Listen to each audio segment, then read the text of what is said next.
शंकर भगवान के शिवलिंग के ऊपर चारों तरफ घूम रहा है, तो पक्षी पक्षी अगस्त ऋषि का जन्म पा लेता है।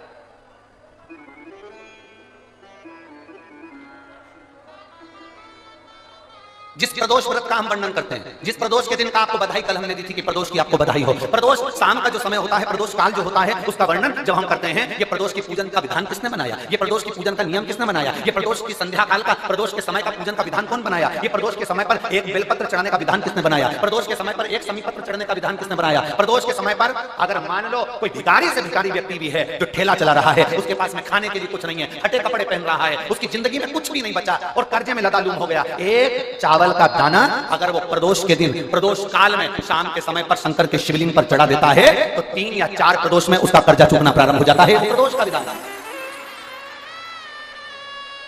इतना ये प्रदोष का वर्णन करा किसने, इतना प्रदोष की महत्वता बताई किसने, कौन करे इतना वर्णन?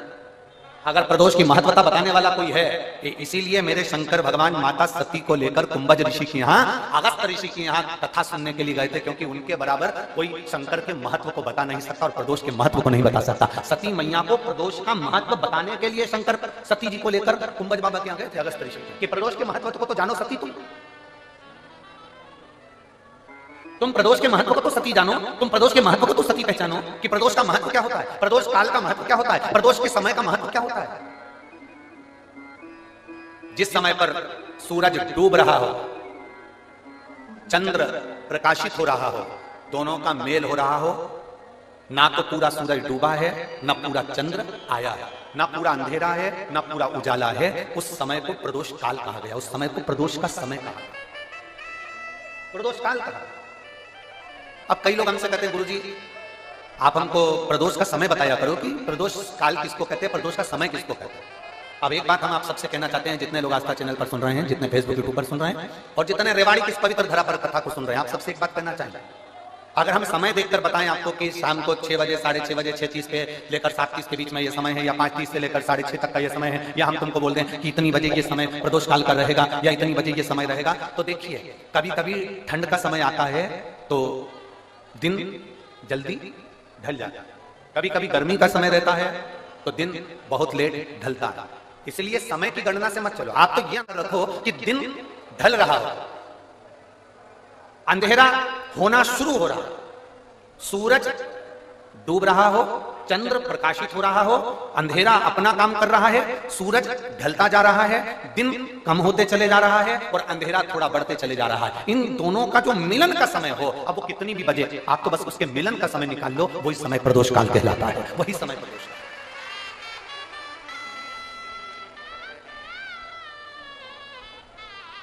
अब प्रदोष काल की पूजन का विधान किसने बनाया, कोई आपसे पूछे तो क्या बताओगे, जम के बोलो जल्दी से, कौन ने बताया था? अगस्त ऋषि। सबसे पहले प्रदोष की पूजन कौन ने करी थी? अब कोई आपसे पूछे तो आपको उत्तर देना है। 12 ज्योतिर्लिंग में से एक ज्योतिर्लिंग है ओमकारेश्वर। कौन सा ज्योतिर्लिंग है? सब बोलो। ओमकारेश्वर। बिंद नामक पर्वत पर वो ज्योतिर्लिंग विराजमान। एक बार देवऋषि नारद भ्रमण करते करते बिंद पर्वत पर आ गए।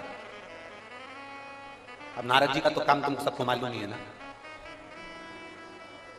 नारद जी का काम तो मालूम है ना सबको, क्या काम है उनका? दुनिया के लोग कहते हैं नारद जी का काम है चुगली करने का, पर शिव महापुराण की कथा कहती है नारद जी का काम चुगली करने का नहीं है। नारद जी का काम किसी व्यक्ति को अग्नि प्रज्वलित कर कर, किसी व्यक्ति में आग प्रज्वलित कर कर, किसी व्यक्ति के हृदय को जलाकर भगवान की भक्ति को प्रकट करने की सामर्थ्यता देवऋषि नारद।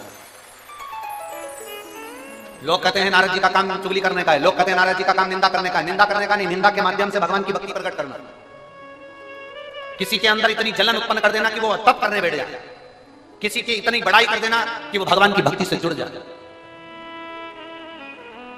ये देवऋषि नारद का काम। दुनिया के लोग, दुनिया के कथाकार कहते हैं कि देवर्षि नारद निंदक है, देवर्षि नारद चुगलखोर है, देवर्षि नारद निंदा करते हैं। ये दुनिया के लोगों ने एक पक्ष देखा, अगर दूसरा पक्ष देखते तो मालूम पड़ता कि देवर्षि नारद निंदक नहीं है, देवर्षि नारद जो देवर्षि नारद हैं वो चुगलखोर नहीं है। देवर्षि नारद अपनी वाणी से किसी के अंदर अग्नि उत्पन्न कर कर उसको इतना अंदर से जला देते हैं कि वो भगवान को प्राप्त करने के लिए फिर कुछ ना कुछ प्रयास कर ही लेता है। जब जब देवर्षि नारद ने निंदा करी, जब जब देवर्षि नारद ने चुगली करी, तब तक देवता को प्रकट होना पड़ा। गए थे माता लक्ष्मी के पास में, देवर्षि नारद ने माता लक्ष्मी जी से कह दिया था, मैया बहुत भूख लग रही है, कुछ खाने का है क्या? बहुत तेज भूख लगी है, कुछ खाने का है आपके पास में? मैया ने अंदर से जाकर मोतीचूर का लड्डू लाकर दे दिया। नारद जी ने जो मोतीचूर का लड्डू खाया तो नारद जी ने कह दिया, मैया लड्डू तो अनसुईया जी के घर के थे, क्या जोरदार लड्डू बनाती है मैया, तुझे तो लड्डू बनाना भी नहीं आता लक्ष्मी मैया। अब तो लक्ष्मी जी को क्रोध आ गया। इतनी देर में नारद जी पहुंच गए पार्वती जी के यहाँ। पार्वती जी के यहाँ पहुंचते से मैया भूख लग रही है, भूख बहुत तेज है। पार्वती जी अंदर गई, उन्होंने आकड़िया की रोटी, काकड़िया की साग नारद जी को दे दी। नारद जी भोजन करते से बोले, मैया रोटी तो अनसुईया जी के घर की थी, क्या रोटी बनाती है, क्या रोटी। अब पार्वती जी का हृदय जल गया। थोड़ी देर बाद नारद जी ब्रह्मा जी के पहुंच गए। ब्रह्माणी बैठी थी, ब्रह्माणी से कहा, मैया बहुत तेज भूख लग रही है। ब्रह्माणी अंदर गई, खीर बनाकर लाकर दे दी। नारद जी बोले, मैया खीर तो अनसुईया जी के घर की थी, क्या जोरदार खीर। अब तो तीनों देवियां इकट्ठी हो गई। मोहल्ले की 3 माताएं अगर एक जगह पर मिल जाए तो समझ लेना कि किसी ना किसी की बुराई चालू है, किसी ना किसी की निंदा चालू है। अगर ये तीनों एक जगह पर मिल गई है ना तो जरूर किसी ना किसी की निंदा चल रही है, किसी ना किसी की बुराई चल रही है, पक्का।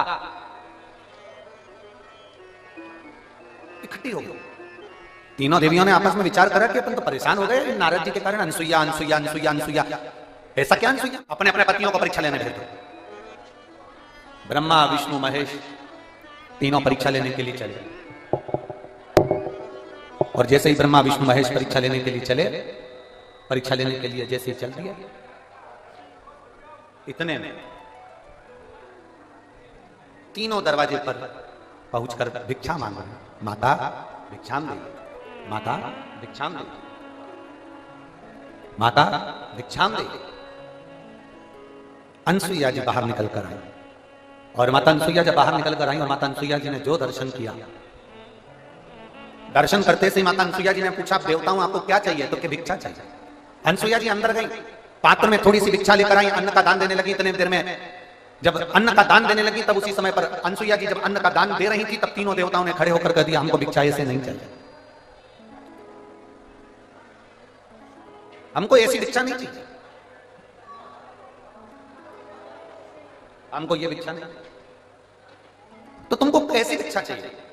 ब्रह्मा विष्णु महेश ने कहा, क्योंकि इनको देवियों ने कहा था कि जब भिक्षा मांगने जाना तो अनसुईया जी से कहना कि वस्त्र उतार कर भिक्षा देने के लिए, वस्त्र। अब तीनों देवताओं ने कहा, मां भिक्षा तो चाहिए, मां भिक्षा तो चाहिए, पर वस्त्र उतार कर है, वस्त्र।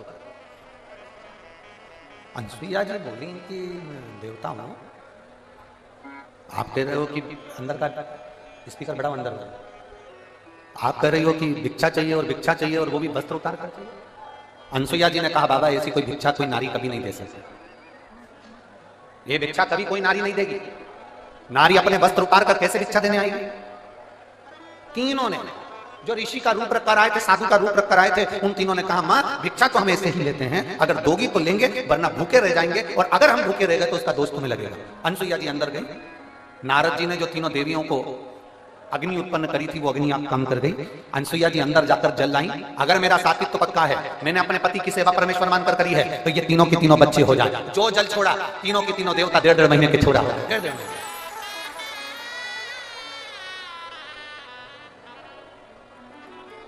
अंत ऋषि थे। अनसुईया जी ने विश्वकर्मा जी का ध्यान कर कर चंदन का पल्ला बनवाया, रेशम की डोरी लगाई, तीनों देवताओं को उसमें विराजमान कर दिया, तीनों देवताओं को उसमें विराजमान कर दिया, और तीनों देवता उसमें विराजमान हो गए। चंदन के पलने में रेशम की डोरी डालकर माता अनसुईया तीनों को झुला रही थी। इतने में आंतरी ऋषि का आगमन हो गया। आंतरी ऋषि ने पूछ लिया अनसुईया जी से कि ये किनके बच्चे हैं। अनसुईया जी तुरंत आंतरी ऋषि से कहती है ये अपने बच्चे। आंतरी ऋषि ने कहा अभी मैं स्नान करने गया था तब तो एक भी नहीं था और आया तो 3 अनसुईया जी बोली भगवान जब देता है तो छप्पर फाड़ कर देता है।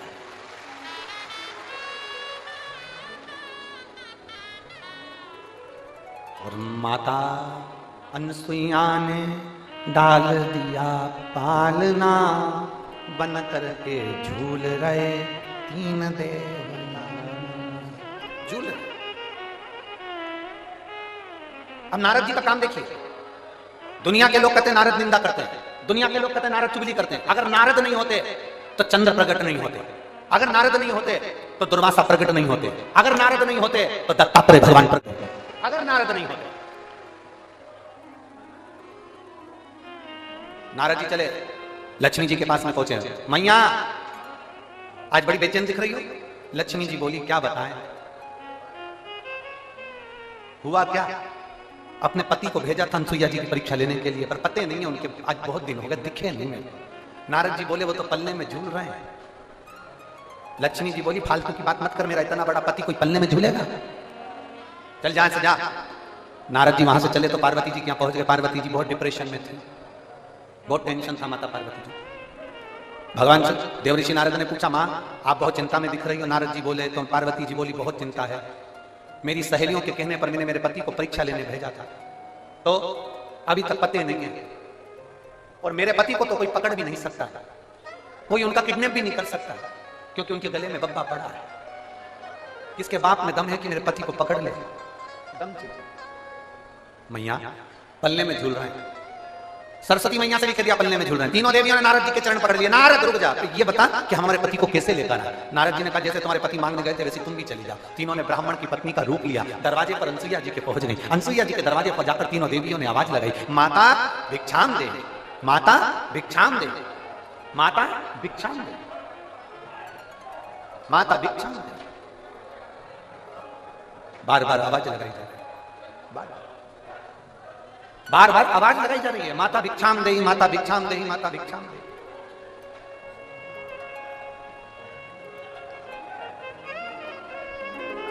बार बार आवाज लगाई। और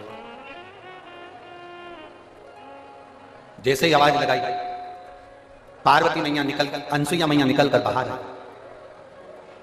जो अनसुईया मैया निकलकर बाहर आती इतने में आंतरी ऋषि ने आवाज लगाई अनसुईया कहां जा रही हो। अनसुईया रुक गई, दरवाजा बंद है, तीनों देवियां बाहर। लक्ष्मी ने पार्वती से कहा पार्वती जरा देखो तो अंदर अपने पति हैं भी कि नहीं है। पार्वती जी ने सरस्वती से कहा तुम अंदर झांक कर देखो पति अंदर है कि नहीं। सरस्वती मैया दरवाजे में एक छोटी सी सरंग थी, पतली सी सरंग, उस सरंग में से सरस्वती अंदर झांक कर देख रही थी। इतने में पीछे से देवऋषि नारद जी आकर बोले मैया तुम दूसरे के घर में झांकी हो ना, आज से पृथ्वी पर जितनी माता है ना इनकी भी आदत बदल जाएगी। ये जब भी कपड़ा सुखाने ऊपर जाएगी तो पड़ोसी की छत जरूर आके आएगी। ए मैया होली पे दिवाली पे अपने यहाँ पपड़िया बनी कि नहीं बनी, गुजिया बना कि नहीं बना, मठरी बनी कि नहीं बनी, चकली बनी कि नहीं बनी, अपने घर पर अचार डला कि नहीं डला, अपने घर पर कुछ काम हुआ कि नहीं हुआ, इनको कोई मतलब नहीं रहेगा। पड़ोसी क्या जरूर देखेगी तूने क्या बनाया उससे जरूर। दिवाली पर अपने यहाँ रंगोली डली कि नहीं डली से मतलब नहीं है, पर पड़ोसी की रंगोली जरूर देखेगी उसने कौन सी बनाई। क्योंकि मां आप झांकी हो, आप झांकी हो, इसलिए ये गुण आ जाएगा। जब सुना थोड़ी देर बाद माता अनसुईया जी ने दरवाजा खोला। जैसे दरवाजा खोला तीनों देवियां चरणों में पड़ गई। तीनों देवियां। आंतरी ऋषि ने अनसुईया जी से पूछा ये कौन है। अनसुईया जी बोली ये अपनी बहुएं हैं। आंतरी ऋषि बोले बेटे इतने से बहू साथ साथ आती। इतने में तुरंत अनसुईया जी ने तीनों से कहा तुम्हारे ससुर जी हैं, पांव पड़ो, पांव पड़ो जल्दी से। तीनों देवियों ने आंतरी ऋषि के चरण छुए। आंतरी ऋषि ने अनसुईया जी का हाथ पकड़ा और एक कोने में ले जाकर पूछा अनसुईया पागल हो गई है, बेटे इतने से और बहू यही साथ साथ हाथ की, तुझमें अकल वकल नहीं है क्या बिल्कुल भी।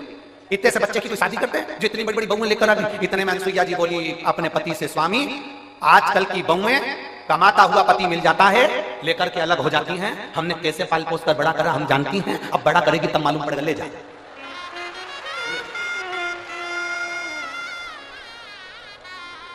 अब तीनों देवियां तीनों देवताओं को देखकर टेंशन में आ गई। लक्ष्मी जी बोली मेरा कौन सा है, और पार्वती जी बोली मेरा कौन सा है, सरस्वती जी की मेरा कौन सा है। तीनों एक एक बच्चे को उठाती हैं, घुमा घुमा के देखती हैं। हर माल 2 रुपया, जिसका जो अंश है उठा लो।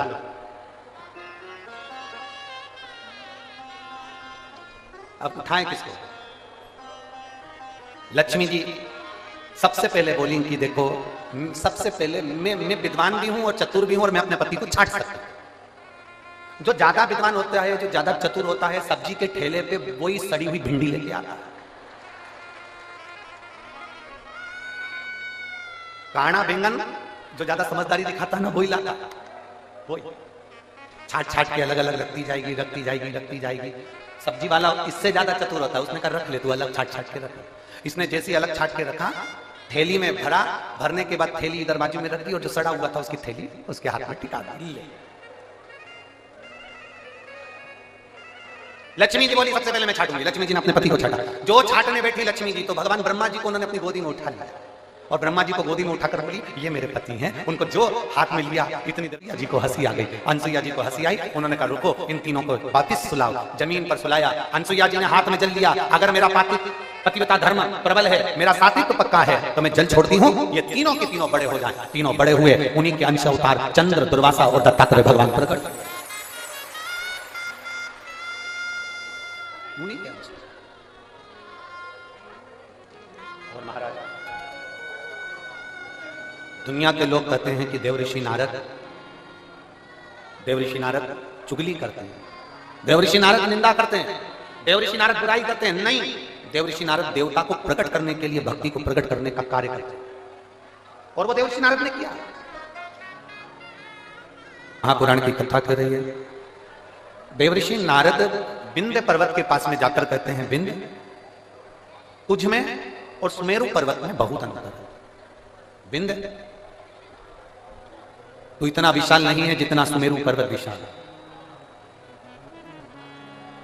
अब विंध्य पर्वत को तो क्रोध आ गया।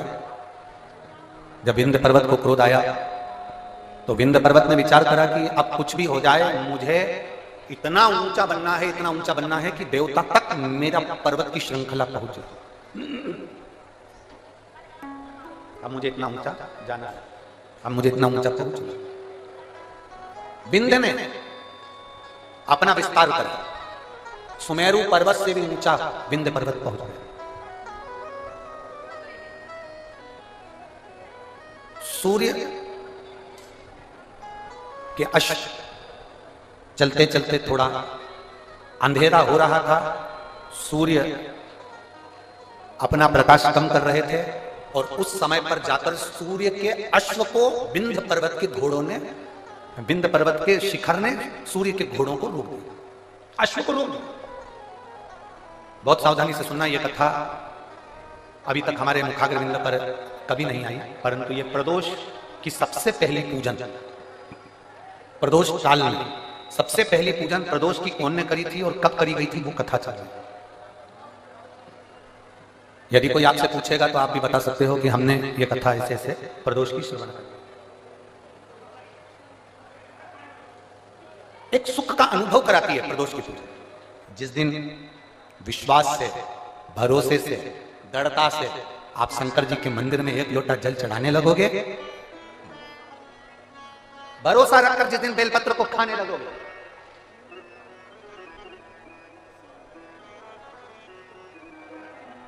जिस दिन बेलपत्र को खाने लगोगे, भरोसा रखकर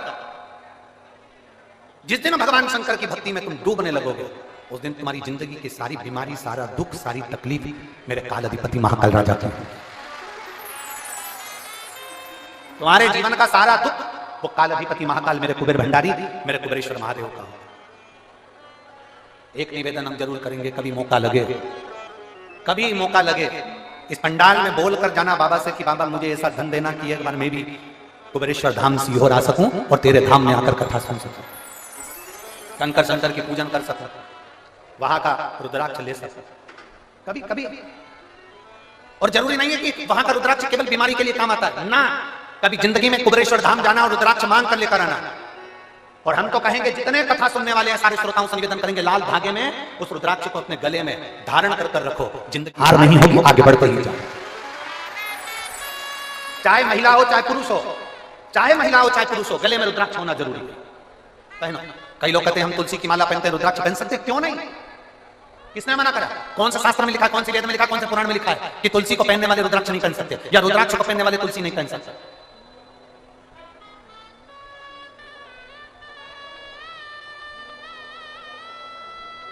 तुलसी यदि नरक से छुड़ाकर वैकुंठ भेज सकती है तो रुद्राक्ष रोग से मुक्त कराकर तुम्हें अपने हॉस्पिटल से घर भेज सकता है।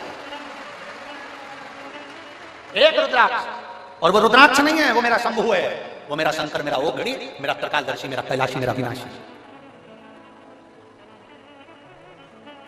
कई लोग कहते हैं गुरुजी अभी आपके यहाँ पर रुद्राक्ष उत्सव हुआ, अभी आपके यहाँ पर 26 तारीख को सुबह 10 बजे महादेव की होली है, आप हमेशा भक्तों को वहां बुलाते रहते हैं। हमारा तो निवेदन है किसी बहाने से आओ, चाहे तुम 26 तारीख को होली खेलने के बहाने आओ, चाहे तुम रुद्राक्ष उत्सव के बहाने आओ, और मेरे बाबा के दरवाजे पर एक बार आकर तो देखो, 3 महीने में झोला खाली नहीं करना पड़ेगा वापिस।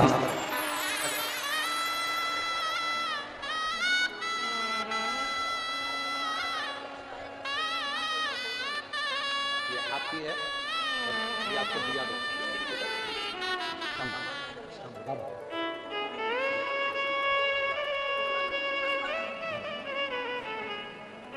एक बार आप किसी भी बहाने से पर कुबेर भंडारी के दरवाजे पर आओ।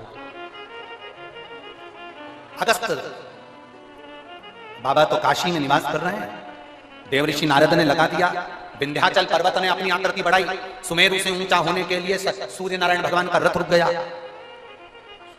दिन ढल रहा था, अंधेरा हो रहा था, उसी समय पर सूर्य के रथ रुक गया। समझ में नहीं आ रहा सूर्य देवता को करूं क्या? वो प्रदोष काल था, वो प्रदोष का समय था, वो प्रदोष की घड़ी थी, वो प्रदोष का पल था, जिस समय पर सूर्य ढल रहा था और रात्रि हो रही थी। दोनों का मिलन होते समय अश्व रुक गए। विंध्य पर्वत ने सूर्य के अश्वों को रोक दिया, आगे नहीं बढ़ पा रहे थे। सूर्य करे क्या? तब सूर्य देवता ने एक बच्चे का रूप रख लिया। ये दुनिया के लोगों को मालूम होना चाहिए कि पहला प्रदोष का उपास व्रत, प्रदोष की पूजन किसने करी है। ये आपकी आराधना में, आपकी चित्तवृत्ति में आना चाहिए कि प्रदोष के दिन एक चावल का दाना चढ़ाने वाला कभी गरीब नहीं हो सकता, कभी भिखारी नहीं हो सकता, कभी दरिद्र नहीं हो सकता। जब तक मालूम नहीं होना तब तक आप भटको। और जिस दिन तुम्हारा विश्वास शिव महापुराण पर हो जाए ना, जिस दिन तुम्हारा विश्वास शंकर जी की कथा पर हो जाए, और इतनी लाखों की संख्या में आप लोग आए हो, लाखों की संख्या में आप लोग आए हो, और करोड़ों की संख्या में लोग टीवी पर कथा सुन रहे हैं, करोड़ों की संख्या, देश और विदेश। एक निवेदन करूंगा पूरे जितने चैनल वाले कथा सुन रहे हैं और जितने यहां कथा सुन रहे हैं, अगर शंकर की कथा पर विश्वास है ना, बाबा की कथा पर अगर भरोसा है, एक लोटा जल और एक बेलपत्री पर भरोसा है, प्रदोष काल में लगाए गए घी के दिए पर भरोसा है, बेलपत्री के वृक्ष के नीचे लगाए गए दिए पर भरोसा है, एक चावल के दाने पर अगर भरोसा है ना, तो ये विश्वास के साथ कहता हूं 6 महीना 8 महीना साल 2 साल में आपके पास में बाबा इतना भंडार भर देगा कि आप भी शिव महापुराण के यजमान बनोगे। आप भी ये शिवपुराण का हम सुनील जी को धन्यवाद दे रहे थे कल में कि सुनील जी कह रहे थे गुरु जी ऐसा आशीर्वाद दे दो कि हर साल 2 साल में कथा करवाते रहे। हमने सुनील जी से कहा सुनील जी कि शंकर भगवान की कथा का सबसे बड़ा एक फल है और एक नियम है कि जो इस कथा को करवा लेता है ना, वो लाइन लगाकर फिर खड़ा हो जाता है कि ये कथा हमें वापिस मिले। ये नियम है इस कथा। भटिंडा पंजाब में अमरजीत सिंह जी ने कथा करवाई, वो 2 बार खबर कर चुके कि वापिस कथा दो हमारे पंजाब के लिए। अभी कथा कर आए सिरसा तारा बाबा की कुटिया में, वहां कांडा परिवार ने कथा करवाई, उन्होंने फिर आकर कह दिया कथा दीजिए। सुनील जी हम आपको भी कहते हैं, आप तो अभी बोल रहे हो कि कथा दीजिए, पर बाबा की कृपा, ये नियम है कथा का। जो एक बार जजमान बन जाता है मेरा बाबा, उसको इतना देना चालू करता है। और केवल जजमान से मतलब नहीं है, जो दिल से पंडाल में बैठकर दिल से सुन ले, 5 दिन की हो 7 दिन की हो, आसन लगाया वहीं पर सो रहा है, वहीं बैठ रहा है, वहीं खा रहा है। दुनिया के संत बाहर तप करते हैं, तुम यहाँ बैठकर शौचालय के लिए भी जाना है ना तो 50 बार विचार करते हो, जाऊंगी ना तो अंदर कैसे आऊंगी। वॉशरूम जाऊंगी तो कैसे आऊंगी? पानी ज्यादा नहीं पीते हो क्योंकि मेरे को वॉशरूम जाना पड़ेगा। ज्यादा खाते नहीं हो कि मुझे शौचालय के लिए जाना पड़ेगा। बार बार तुम अपनी इंद्रियों को कंट्रोल में रखते हो। जो एक संत, साधु, सन्यासी, तपस्वी, साधक, उपासक, कुंभ के मेले के जो संत, पर्वतों पर बैठकर जो संत साधना करते हैं, वो साधना शिव महापुराण के पंडाल में बैठकर मेरी माता और मेरे भाई करते हैं। आप इतना भोजन नहीं करते कि आपको बार बार शौचालय के लिए जाना पड़े। आप इतना पानी नहीं पीते कि आपको बार बार वॉशरूम के लिए जाना पड़े। आप अपने शरीर को, अपनी इंद्रियों को केंद्रित कर रखते हो क्योंकि जाऊंगी ना, इतना बाहर निकल कर जाऊंगी तो वापस आने में टाइम लगेगा, मैं कथा छूट जाएगी, जगह कोई ले जाएगा। अपनी इंद्रियों को कंट्रोल में कर रहा। इतना तो कोई साधु नहीं कर सकता, इतना तो कोई संत नहीं कर सकता, इतना तो कोई सन्यासी नहीं कर सकता। संत, साधु, सन्यासी, तपस्वी, कई वक्ता, कथाकार, जिनसे एसी के रूम नहीं छूटते, जिनसे 4 व्हीलर गाड़ियां नहीं छूटती, वो भी इतना सन्यासी का जीवन नहीं जी सकते जितना आप जी रहे हो, जितना आप जी रहे हो। एक संत का भाव है आपका। गर्मी लग रही है, टेंट हिल रहा है, हवा चल रही है, टेंट उखड़ रहा है, पाइप गिर रहे हैं, कहीं कुछ प्रॉब्लम चल रही है, और उस बीच में तुम्हारा विश्वास, 5 दिन के लिए रेवाड़ी आई हूं, मेरे बाबा के भरोसे आई हूं, मेरा बाबा तेरे दरवाजे पर मैं आई हूं ना मेरे कुबेर भंडारी, तो मेरे दरवाजे पर तू भी आएगा, ये मेरा विश्वास लेकर आया।